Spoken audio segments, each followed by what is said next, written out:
Hello, in this video I will show you how to use the query function in Google Sheets. The query function is very useful and very important. Some say that it's the most important function in Google Sheets, and this is because it allows us to retrieve information. Retrieving information is very helpful, especially when we're working with very large data files. The query function not only retrieves information, but it allows us to filter it or to summarizing by computing sums or averages or other summary statistics. Um, for instance, in this file, I have the graduation rate of all of the high schools in the state of Georgia, and I can use the query function to retrieve the schools where graduation rates are extremely low, let's say maybe lower than 50, and just focus on those schools where students may be at risk of not graduating. Or I can retrieve the schools from a specific school system if that's what I'm interested in. Of course, I can obtain that information by browsing through the file and do that manually, but of course, that is going to take a lot of time and it is very much prone to error. So let's try and demonstrate how to use the query function to retrieve information from this data file. Please notice that the file has 9 columns from A to I, where graduation rate is in column I, and we have the school name in column E and the system name in column D. And I'm mentioning this because these are the columns that I am going to use or type in the syntax of the query function. And I can use the query function anywhere. I can create a query in this sheet, but typically I like to keep the data source separate from all of the summary statistics or graphs or queries. So I am trying to maintain a clean data set and all of the summaries and queries to be placed in a separate sheet. So I created a queries sheet which is blank right now, but we are going to create some queries here. Just like with any other function, we have to type the equal sign first and then type the word query. Google Sheets is going to recognize this word and it warns you that this function uses a different programming language and you have to type tab to accept that. And then you can go ahead and write the syntax for the query function. The query function has 3 main components. The first component is the data range that you want to use. And as I mentioned earlier, I want to use the data in all students sheet in my file. So to do that, first I have to specify the name of the sheet, and I am going to put that between apostrophes. So I'm going to type all students, another apostrophe, and then exclamation mark. This tells Google Sheets which sheet to retrieve the data from, and now I have to specify the rows and columns that I want to use as my data range, and I'm just going to use everything that is in that sheet just because that gives me flexibility to choose anything that I want. So I'm going to start from column A, row 1, all the way up to column I and row 1000, which is the maximum number of rows in my sheet. So this is the data range that I want to use as a source. The next section of the syntax is the select section.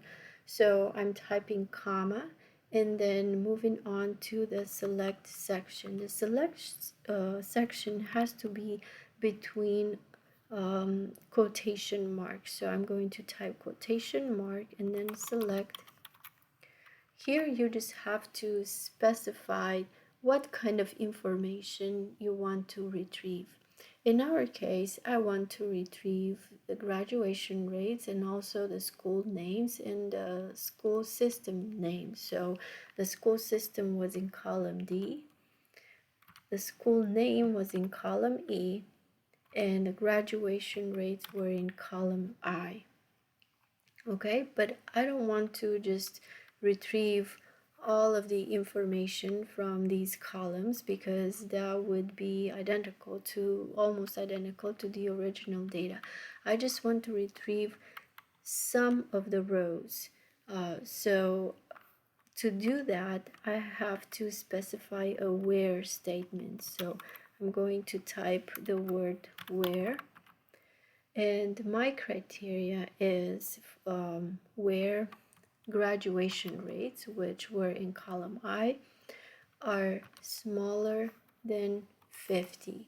So let's say that this is a very critical criterion, and I just want to look at those schools that have extremely low graduation rates.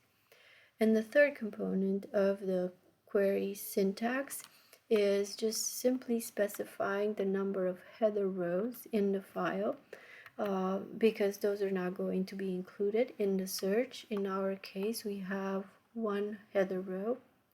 This is not mandatory, but just to be precise, I'm going to include it and then close the parentheses. So this is the syntax for my query function. I'm going to click enter, and now I can see a list of schools, and for all of these schools the graduation rate is lower than 50, as you can see here. Of course, some didn't report graduation rates, but those that did have the graduation rate lower than 50. Now, the query function allows us to write much more complex statements. For instance, I can request graduation rates that are within a specific range. I can, for instance, request the schools that have graduation rates between 50 and 69. So let's try and do that. I'm just going to copy this formula so I wouldn't have to type everything again, and then paste it in another column. Of course, please notice that now I'm getting an error message. This is because when I move the formula a few columns over to the right, the range of the data source has also changed. So all I have to do is modify the range of data that I want to use as a source. So again, I'm going to specify that I want to start at column A, row 1, all the way to column I, row 1000. And I am going to modify the select statement. And let's say that I want to look at graduation rates that are larger or equal to 50, and at the same time lower than 70. Okay, so I can use logical operators here to create a range. The query function allows using logical operators such as AND, OR, and so on. So the rest will stay the same. I am just going to click enter. And please notice that I have a list of schools now, and all of their graduation rates are between 50 and 70. As I mentioned earlier, I can use the query function to retrieve data based on different criteria. For instance, I can retrieve graduation rates for the schools in a specific school system. So to do that, I'm going to just simply copy this formula again, just to save some time, and then paste it here.